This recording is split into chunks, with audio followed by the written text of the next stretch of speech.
कहानी में अब तक अदिति के ससुराल वाले बहुत अजीब व्यवहार कर रहे हैं। अदिति को उसकी सास ने उसके पैर में एक धागा बांधा था, जिसके बाद उसके साथ अजीब घटनाएं हो रही थी। उसे एक बच्चा भी दिखता है जो घर में किसी का नहीं है। अदिति अपने ससुराल के उस सूखे तुलसी के पेड़ में पानी डालती है और सभी उसे डांट देते हैं। अदिति को वो धागा निकाल देती है और अपने ससुराल के बंद पड़े कमरे में जाती है, जहां उसे साया मिलता है और ससुराल वालों को भी पता चल जाता है। अब आगे अदिति डर रही थी। यह ससुराल भूतों से भरा हुआ है। बच्चे के हाथ में किताब थी जो किसी डायरी की तरह लग रही थी। बच्चे के हाथ से वह किताब लेने में अदिति डर भी रही थी। उसे पता था कि उसके ससुराल वाले अब उसे छोड़ने वाले नहीं हैं। वह फंस चुकी है यहाँ, लेकिन खुद को बचाने के लिए किसी भूत पर भरोसा करना सही होगा।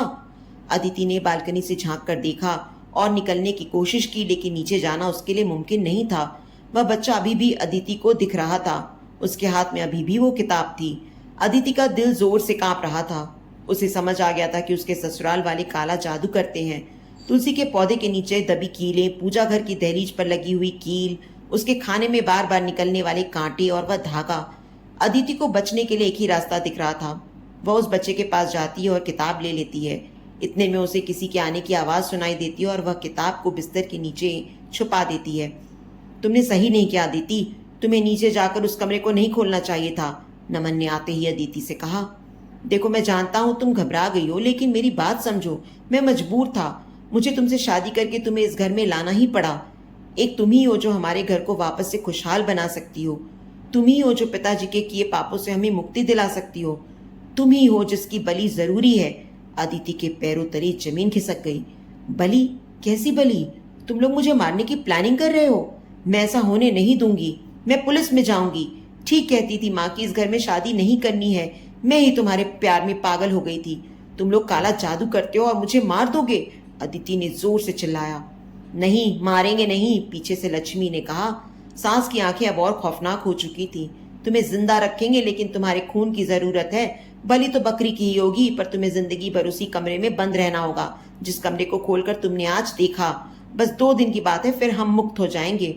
तुम्हारी कैद हम सबकी आजादी होगी।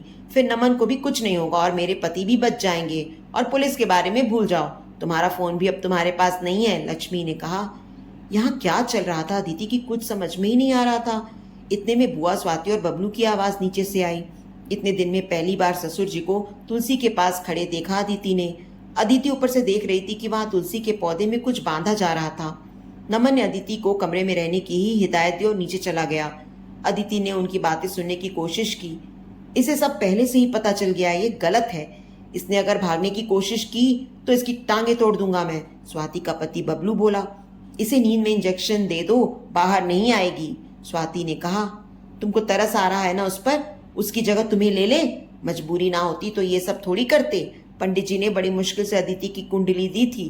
पूरे 10,000 में बताया था उसका पता।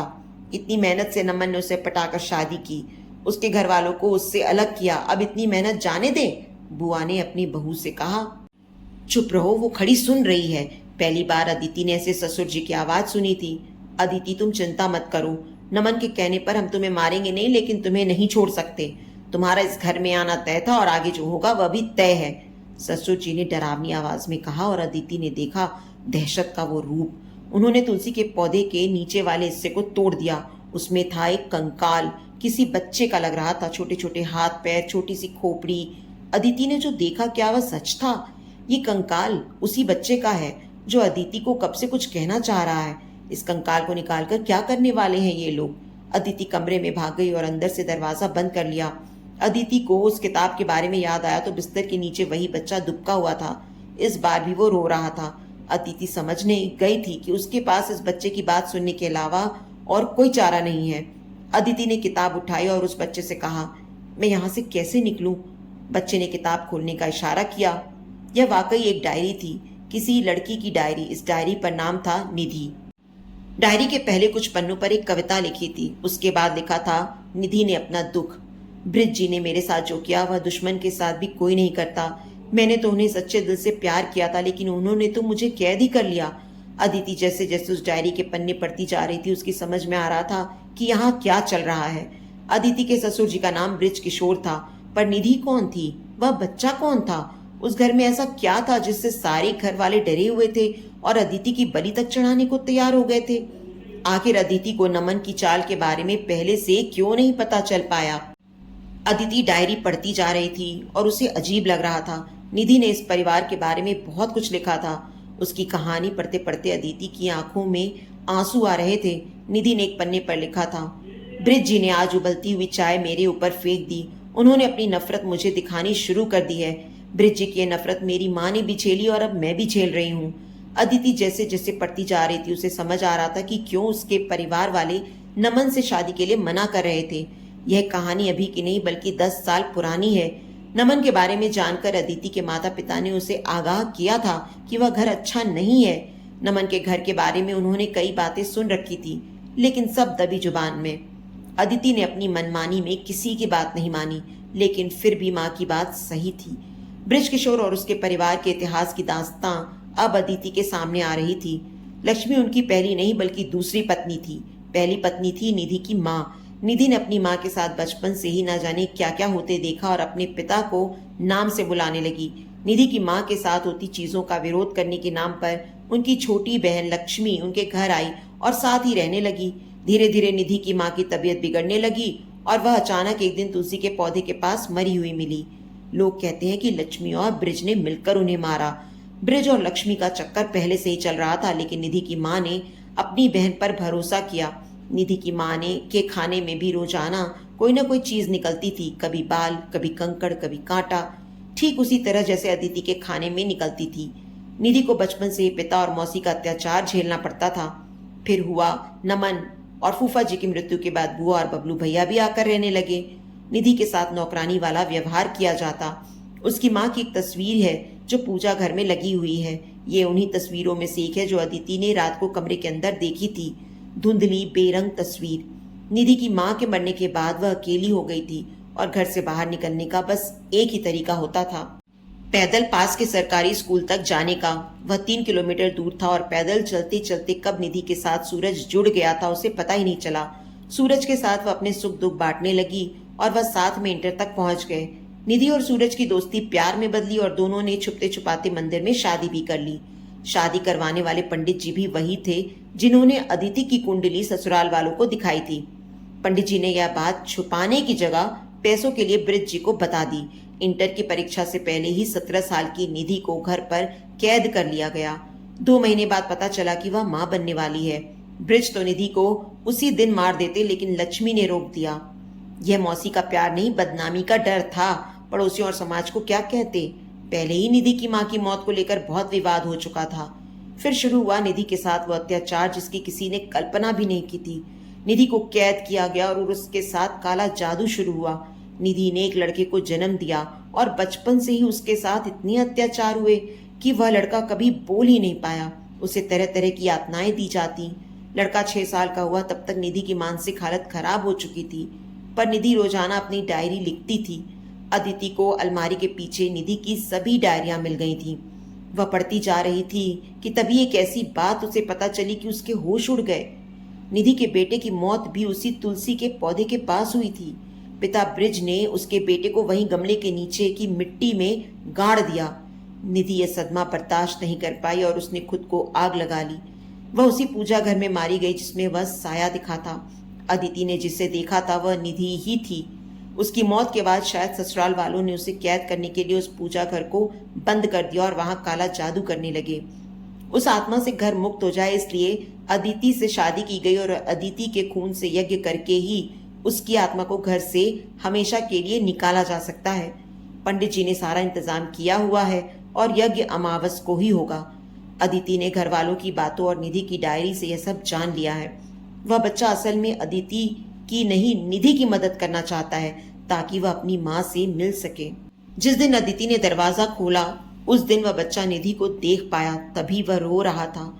अब अदिति को खुद को बचाना था और उसके लिए उसे कुछ तरकीब सोचनी थी। जब नमन दोपहर में उसे खाना देने आया तो उसे पता था कि क्या करना है। अदिति ने नमन के सामने रो रो कर उसे इमोशनल करने की कोशिश की।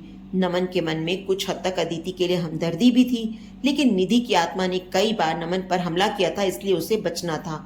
नमन ने अदिति से कहा, अदिति मुझे माफ कर दो। तुम उस कमरे में जिंदगी भर कैद रहोगी, लेकिन तुम्हारी जान बचाने के इसके अलावा और कोई तरीका मुझे नहीं सूझा। ये लोग तुम्हें मारने वाले थे। यकीन मानो, मुझे भी तुम्हारा भोलापन पसंद था।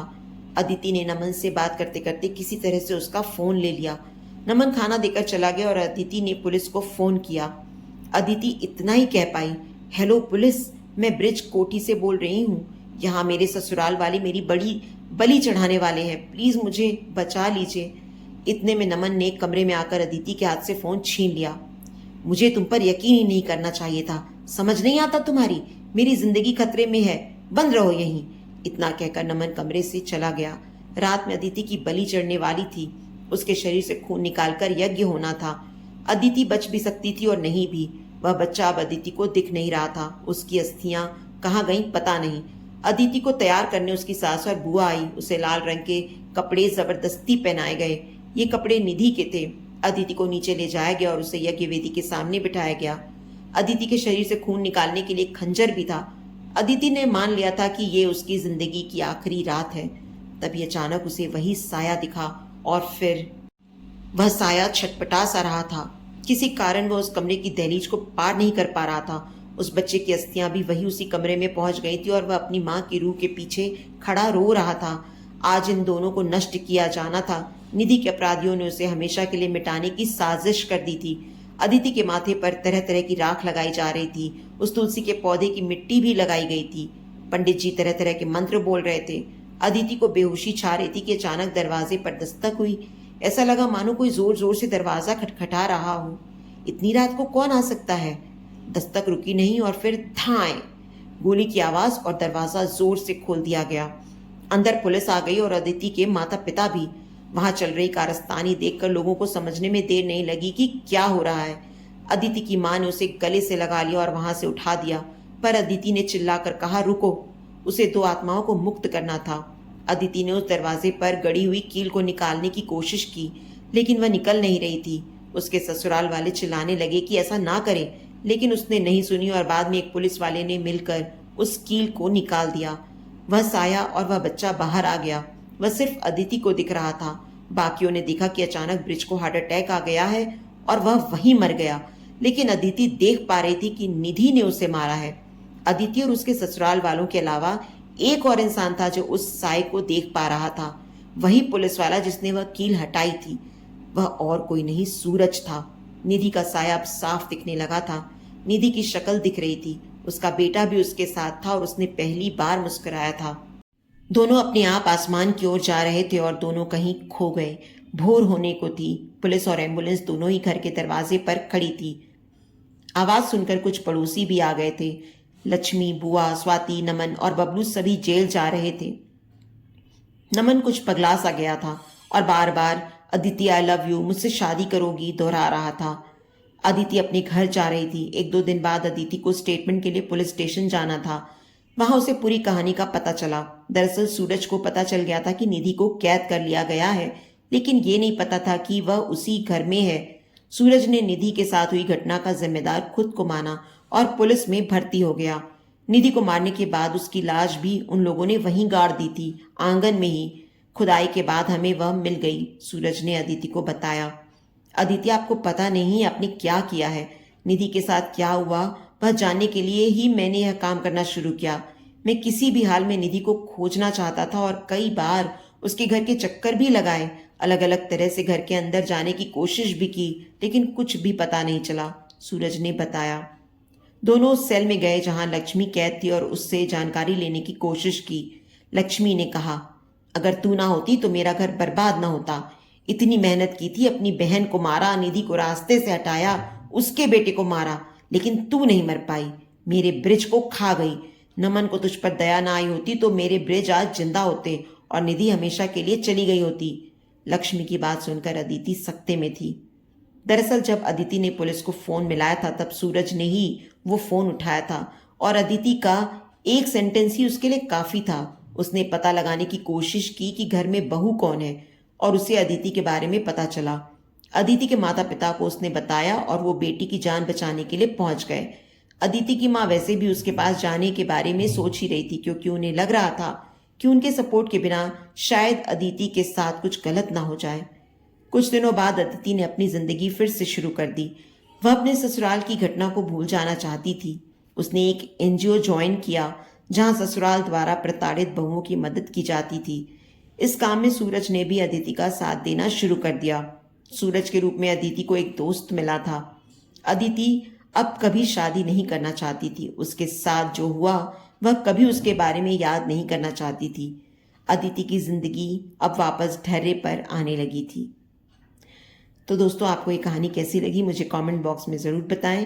कहानी अच्छी लगी हो तो प्लीज़ इसे लाइक करें और अपने दोस्तों और परिवार के साथ भी शेयर करें।